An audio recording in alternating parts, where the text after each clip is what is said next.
20% ज्यादा थे। हमने C9 के ऊपर फोकस किया, वेट मैनेजमेंट के ऊपर फोकस किया, वेलनेस प्रोग्राम्स लॉन्च किए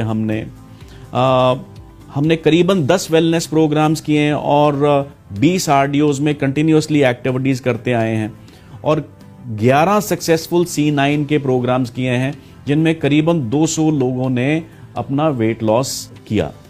और ये सब तो इम्पॉर्टेंट है ही है हमारी हेल्थ और हमारी वेल्थ के लिए, बट इसके साथ ही हम अपनी सोशल रिस्पॉन्सिबिलिटीज को भी नहीं भूले हैं। मैं इसी के तहत हमने बहुत सारे सोशली रेलेवेंट प्रोग्राम्स में पार्टिसिपेट किया है गत वर्ष में।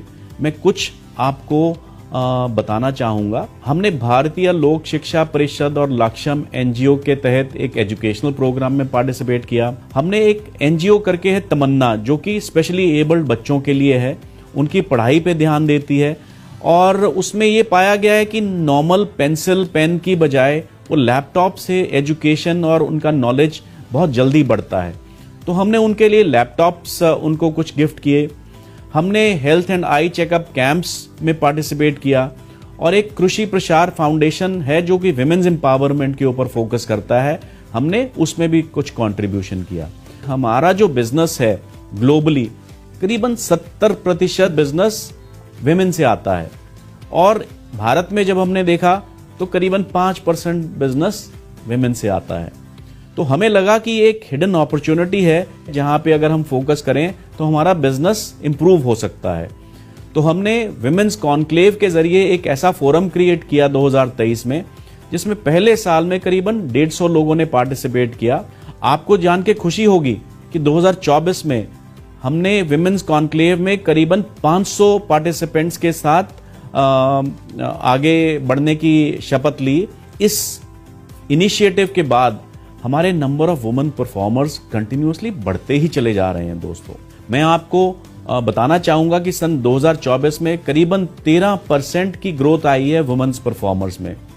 और सबसे बड़ी बात, सबसे पहली बार एक विमेन लीडर हमारे टॉप 10 टोटल CCs में आई हैं, मिस अंजना ठाकुर। और इसके अलावा 3 लड़कियां हैं हमारे टॉप 20 में भी दोस्तों। एक तो अंजना ही हैं, एक मनप्रीत कौर हैं और एक केरला से हैं मिस डोना सेंटोचन। सो दोस्तों 3 लड़कियां पहली बार टॉप 20 में भारत के। अब आपको बताना चाहूंगा कि जो बिजनेस ग्रोथ का मापदंड है, जहां पे हम मानते हैं कि जो नया बिजनेस लोग डेवलप कर रहे हैं, जिसको कि हम नॉन मैनेजर CCs के नाम से जानते हैं, उसमें भी टॉप 10 में दोस्तों एक लड़की थी, नवजोत कौर। इसके अलावा 9 सोरिंग मैनेजर्स भी रही हैं लड़कियां। दोस्तों, सोरिंग मैनेजर एक ऐसा लेवल रहता है हमारे बिजनेस में जहां पे कि आपके नीचे 5 मैनेजर्स बन जाते हैं। तो एक लीडरशिप पोजीशन भी अचीव की है 9 लड़कियों ने। और अगेन मुझे उम्मीद है कि अगले साल हम इससे भी ज्यादा नंबर्स अर्जित करेंगे। वेल दोस्तों, ये तो थी एक समराइज्ड बातचीत हमारे गत वर्ष के नंबर्स की। मैं आपको ले चलता हूं एक छोटी सी वीडियो के जरिए जो हमारे डिटेल्ड नंबर्स रहे हैं 2024 के, सो दैट आप उन सब से एक बार जल्दी से अवगत हो जाएं।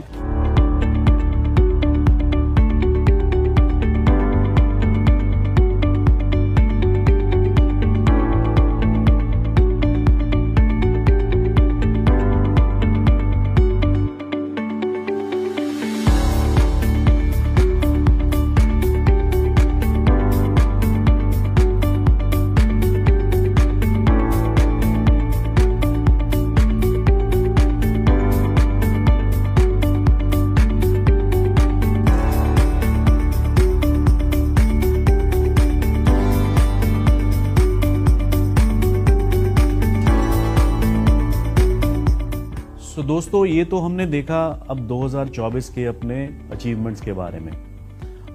जैसा कि मैं हर साल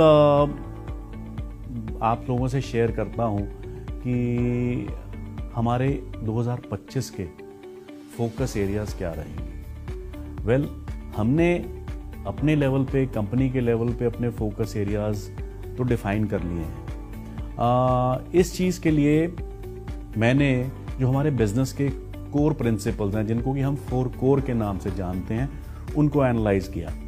अब 4 कोर में सबसे पहला जो प्रिंसिपल है वो आता है रिक्रूटमेंट का।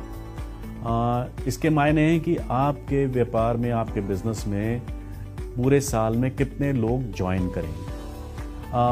उसके बाद आता है इम्पॉर्टेंट प्रिंसिपल रिटेंशन का। इसका मतलब है कि आपके बिजनेस में जो लोग ज्वाइन करे थे पूरे साल भर में, उनमें से कितने आपके बिजनेस में कंटिन्यू रहे हैं, कितने लोगों ने ये बिजनेस कंटिन्यू किया है पहले ऑर्डर के बाद। तीसरा इंपॉर्टेंट एलिमेंट आता है प्रोडक्टिविटी, जो कि आपके बिजनेस का एक बहुत अच्छा इंपॉर्टेंट मापदंड है। इसका मतलब है कि आपके जितने टीम के लोग हैं उनका एवरेज ऑर्डर साइज क्या है, यानी कि वो लोग खुद कंजम्पशन कर रहे हैं कि नहीं कर रहे हैं, रिटेलिंग कर रहे हैं कि नहीं कर रहे हैं, उससे वो मापदंड रहता है। और जो चौथा सबसे इंपॉर्टेंट मापदंड है आपकी ग्रोथ का, कि आप बिजनेस में अपने में ग्रो कर रहे हैं कि नहीं, वो है डेवलपमेंट, लीडरशिप डेवलपमेंट जिसको हम बोलते हैं। यानी कि आपकी टीम में कितने लोगों ने अपना अपना लेवल चेंज किया साल में, यानी कि कोई एएस से सुपरवाइजर बना, सुपरवाइजर से असिस्टेंट मैनेजर बना, असिस्टेंट मैनेजर से मैनेजर बना, या जितने भी लेवल अप्स हैं वो टोटल लेवल अप्स आपके बिजनेस में कितने हुए।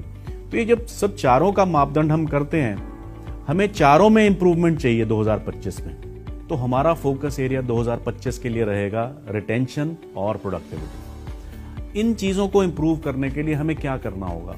हमें अपने प्रोडक्ट कंजम्पशन पे फोकस करना होगा, हमें जो हमारे सुपरवाइजर लेवल के ऊपर फोकस करना होगा। हमने एक और डेटा भी देखा है दोस्तों कि हमारा जो सेकंड ऑर्डर है, यानी कि पहला ऑर्डर जर्नी पैक डालने के बाद जो सेकंड ऑर्डर लोग डालते हैं, वो बहुत कम परसेंटेज है इंटरनेशनल के मुकाबले में। हमें अपने सेकंड ऑर्डर्स